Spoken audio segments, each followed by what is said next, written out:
நோக்கி இயேசுவை கூப்பிடுகிற பொழுது, ஹல்லேலூயா, உண்மையாய் அவரை கூப்பிடுகிற போது, எரிகோ பட்டணத்தில் கர்த்தர் நடந்து வருகிறார். அங்கே பர்த்திமேயு குருடன் என்ன பண்றான்? அங்க நின்று கேட்கிறான், இங்க ஏதோ சத்தம் கேட்குது, இங்க என்ன நடக்குது? அவன் கேட்கிறான். அங்க சொல்றாங்க, ஹல்லேலூயா, அங்க நசரேயனாகிய இயேசு போகிறார். ஹல்லேலூயா. அந்த பர்த்திமேயு குருடன் ஒருவேளை தன்னுடைய வாழ்க்கையில அவன் யோசிச்சு பார்த்திருக்கலாம், ஒருவேளை கர்த்தராகிய இயேசு கிறிஸ்து இந்த பக்கமா வருவாரு, என் குறையெல்லாம் தீர்ப்பாருன்னு அவனுக்குள்ள ஒரு விசுவாசம் இருந்திருக்கணும். அதனால அவன் கேட்கிறான், இங்க போனது யாருன்னு சொல்றாங்க, நசரேயனாகிய இயேசு போறாருன்னு. அங்க என்ன சொல்றாங்க, நசரேயனாகிய இயேசு போறாங்கன்னு. அவன் என்ன கூப்பிட்டுருக்கணும்? நசரேயனாகிய இயேசுவேன்னு கூப்பிட்டுருக்கணும். அவன் பாருங்க, கர்த்தரை அறிந்திருக்கிற காரணத்தினால் அவன் எப்படி கூப்பிடுறான்? இயேசுவே, தாவீதின் குமாரனே, எனக்கு இறங்கும்னு கூப்பிடுறான். ஹல்லேலூயா.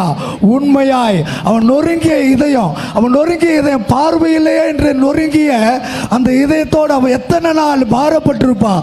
கர்த்தர் தாமே ஒருவேளை இந்த வழியா வருவார் அவன் எதிர்பார்த்த நாட்களுக்கு முற்றுப்புள்ளி வைக்கிற விதமா கர்த்தர் அந்த வழியா வராரு. அவன் கூப்பிடுறான், தாவீதின் குமாரன். ஹல்லேலூயா. இயேசுவே, தாவீதின் குமாரனே, எனக்கு இறங்கும். அங்க இருக்கிறவங்க என்ன பண்றாங்க? அதட்டுறாங்க. டேய் சும்மா இரு, கத்தாத. அவன் என்ன பண்றான்? அடங்கி போகல. அவன் மீண்டும் என்ன பண்றான்? இன்னும் வேகமா, தாவீதின் குமாரனே, இயேசுவே, எனக்கு இறங்கும் என்று அவன் என்ன பண்றான்? இந்த பாடல்ல சொல்லுகிறபடியாய் அவன் உண்மையா கூப்பிடுறான். இன்னைக்கு எத்தனை பேர் கூப்பிட போறீங்க? இந்த விடுதலை பெருநாளில் எனக்கு ஒரு விடுதலை வேணும், இன்னைக்கு எத்தனை பேர் வாஞ்சையோட வந்திருக்கிறீங்க? எத்தனை பேர் இன்னைக்கு அவர் பார்த்து கூப்பிட போறீங்க? ஹல்லேலூயா. சொல்லுங்களேன், தாவீது, இயேசுவே, தாவீதின் குமாரனே, எனக்கு இறங்குங்க.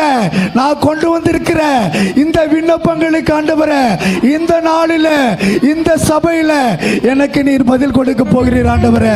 அப்பா, உண்மையாய் உம்மை நோக்கி கூப்பிடுகிறேன். எத்தனை பேர் உண்மையா கூப்பிட போறீங்க?